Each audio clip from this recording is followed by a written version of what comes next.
Nakatakda ng sumalang sa ikatlo at huling pagbasa ng Kamara ang panukalang anti-political dynasty. Yan ang ulat ni Vel Custodio. Suportado ng mahigit 170 mambabatas ang Anti-Political Dynasty Bill na layong itaguyod ang pantay na pagkakataon sa serbisyo publiko. Aprobado na sa ikalawang pagbasa ng Kamara ang House Bill 8389 na ipinagbabawal ang mga magkakamag-anak hanggang second degree of consanguinity na sabay-sabay tumakbo o humawak ng posisyon sa isang lokalidad. Layunin ng panukala na ipatupad ang utos ng 1987 Constitution na ipagbawal ang political dynasties. Sakaling maisabatas, magkakaroon ng malinaw na kahulugan at limitasyon sa paghawak ng kapangyarihan ng magkakamag-anak sa politika na ipatutupad ng Commission on Elections. Target na itong ipatupad sa susunod na halalan.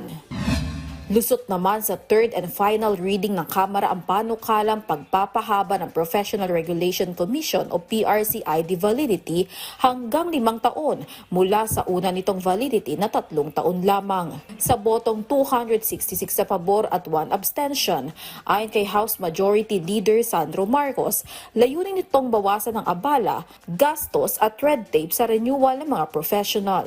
Saklaw sa panukala ang mga guro, nurse, engineer at iba pang licensed officers. Target ang panukala na gawing mas madali, mabilis at higit na epektibo ang serbisyo ng pamahalaan para sa lisensyadong manggagawa. Aprobado na rin ng Kamara sa ikalawang pagbasa ang House Bill 8305 o Kalinga Act. Layunin naman itong pabilisin ang responde ng pamahalaan sa krisis sa langis at pagtaas ang presyo ng mga bilihin.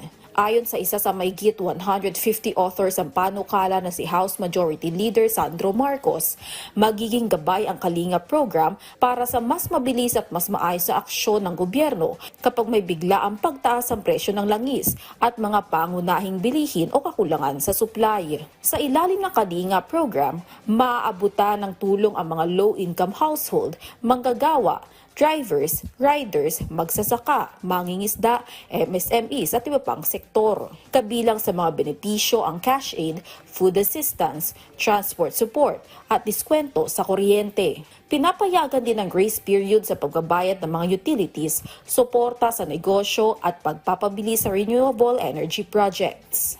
Pinapayagan din ang pansamantalang suspensyon ng VAT at excise tax sa langis na hindi lalampas sa 60 araw at pagpapataw ng 15% windfall profit tax sa mga kumpanya ng langis sa panahon ng emergency.